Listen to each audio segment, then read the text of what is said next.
Thank you, everybody, for coming to the Aaron Torres Podcast YouTube page. I do have one quick favor before we get to the video that you came here for, and that is very simply this. You see that little red subscribe button below this video? Go ahead, smash that subscribe button. It really does help me. It really does help this channel grow and my audience grow. So go ahead and hit that red subscribe button. And now, here is the video that you came here for. With Oklahoma, you all watched the game Saturday night, primetime, ABC, and they're just not very good right now. They beat West Virginia, final score 16-13, need a last-second field goal to win the game, but it was bad. It was really bad. As a matter of fact, it was so bad that they were booing Spencer Rattler, the quarterback, and screaming, "We want Caleb, we want Caleb," asking for the backup quarterback, Caleb Williams, the #1 high school football player in America last year, who is currently Spencer Rattler's backup. With that said, if you watch the game, I don't really know how much you can blame Spencer Rattler. We'll get into him in a minute, but it just continued, Saturday night continued, the fact that this team is not very good. The AP Top 25 came out with a new poll on Sunday. Oklahoma is currently ranked number 6 in the country, behind only Alabama, Georgia, Oregon, Penn State, and Iowa. Does anyone in America think that Oklahoma is the number 6 ranked team in the country right now? I could tell you for a fact nobody does, including Lincoln Riley. He would tell you, if you asked him straight to his face, are you guys a top 5, top 10 team right now? He'd say, no, we're not playing very well. Here is what Oklahoma's schedule looks like through the first half of the season. They have played 4 games.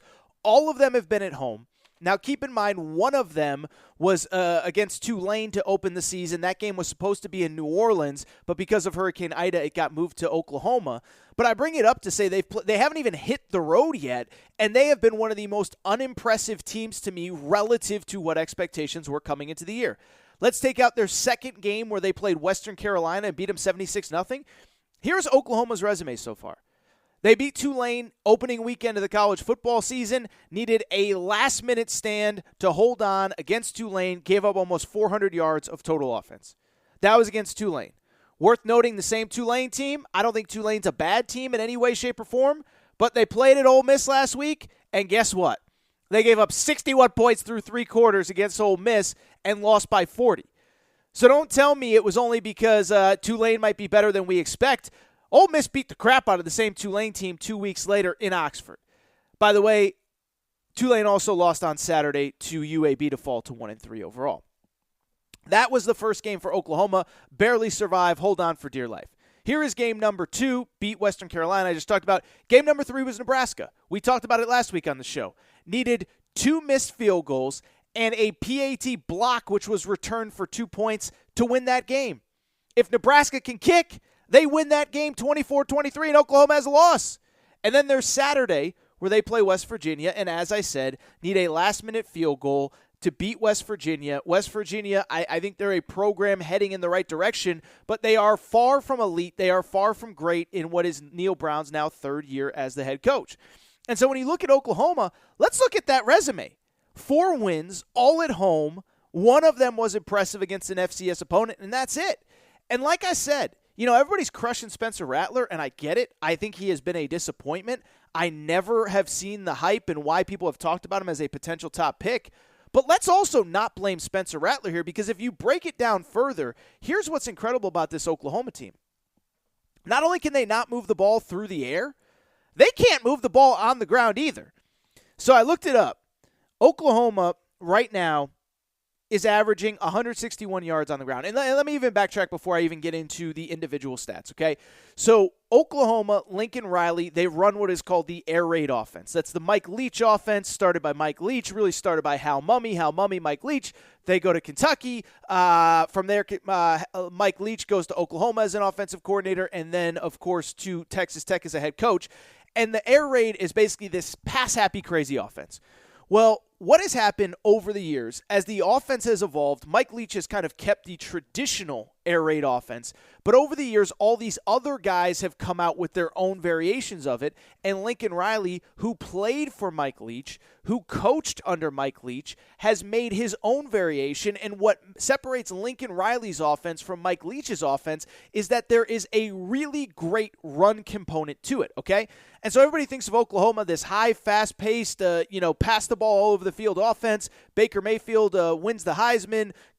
Baker Mayfield, did he win that? He won the Heisman. Kyler Murray wins the Heisman. Jalen Hurts finishes in the top 2 for the Heisman. And you think of it as just this pass-happy, quarterback-friendly offense. And I don't think it's unfair to call it that. But what people don't realize is that the running game is an essential component to the air raid, okay?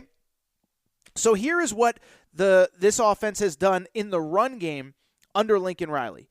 2018, 200, the year of 2018, I'm tripping over my own words here, 247 yards rushing. 2019, they averaged 240 yards rushing. 2020, last year, weird COVID year, their best running back is suspended, 179 yards rushing per game. First 2 years that I mentioned, 2018, 2019, they're ranked in the top 15 nationally in rushing. Last year, they were a little bit lower, about 179 yards per game. This year, their rushing totals are 161 yards per game.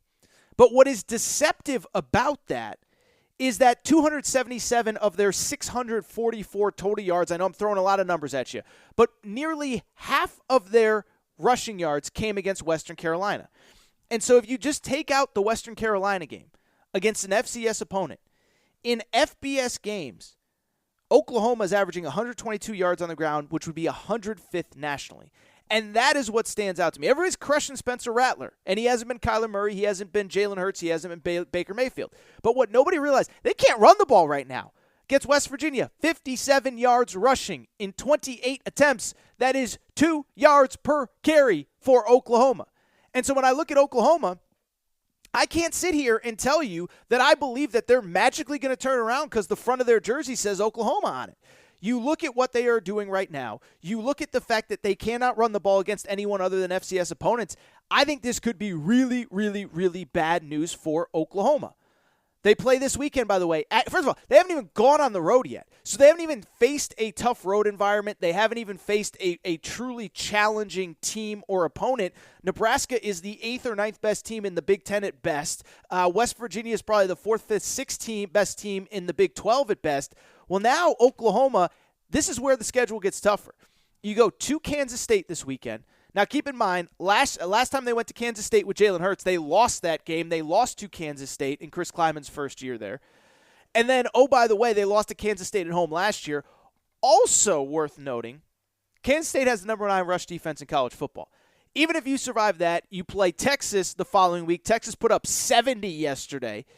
And Baylor looks good. Iowa State plays real defense. Oklahoma State looks good, etc. And so, again, I talked about it last week. I don't want to belabor the point, but I'm just telling you. Everybody keeps saying, oh, they'll figure it out. They're Oklahoma. Who's going to beat? Somebody always beats you. If you're not good enough, if you can't get the job done, if you can't do what you need to do, you're going to get beat. And Oklahoma, I think, is in real trouble potentially starting this weekend at Kansas State.